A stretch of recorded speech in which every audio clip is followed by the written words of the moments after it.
Hey, Mr. Allred here. We're doing some more initial value problems, and to remind you, this is where we will integrate a function, and then when we integrate we always get the plus c. We'll figure out what that c is. So I'm going to pull some problems out of the book.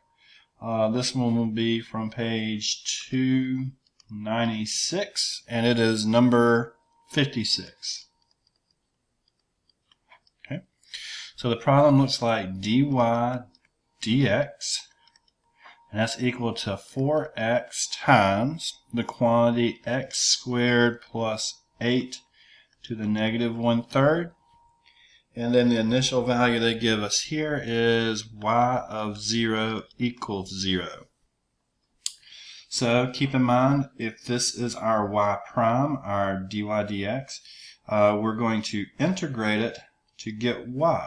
So y will be the integration of this guy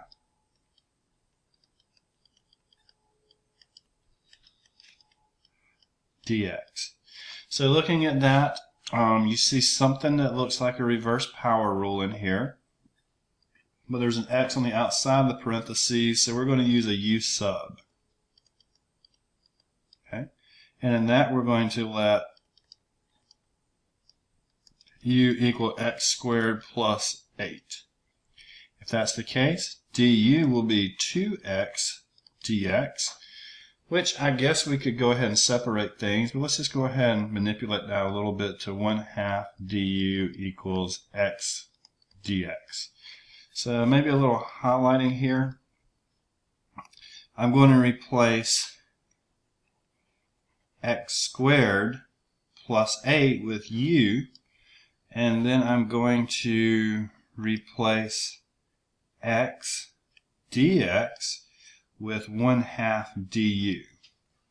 So that means my integration will look like 4 times 1/2 times u to the negative 1/3 du.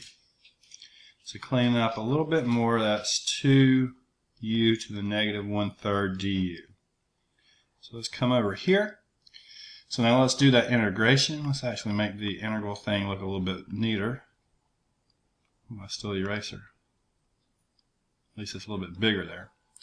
So doing the u with the reverse power rule, well, there's 2 out here.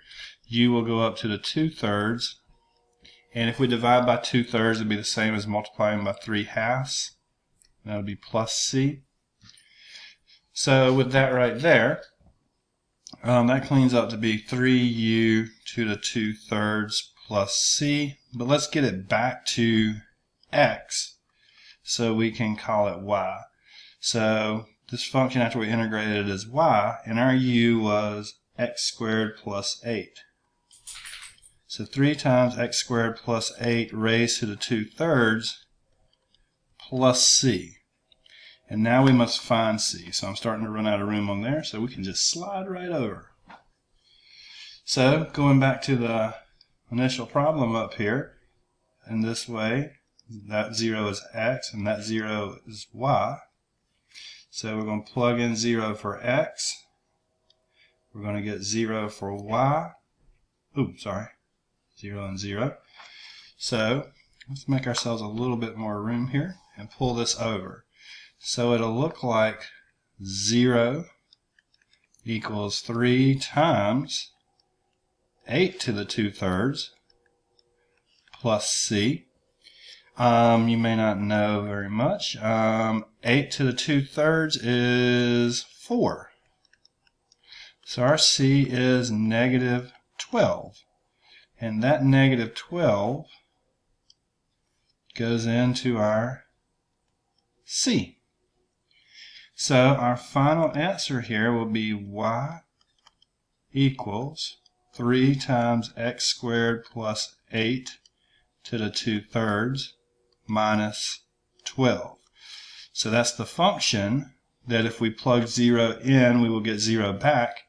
And if we take the derivative of it, we get our original function, which was 4x times the quantity x squared plus 8 to the negative 1/3.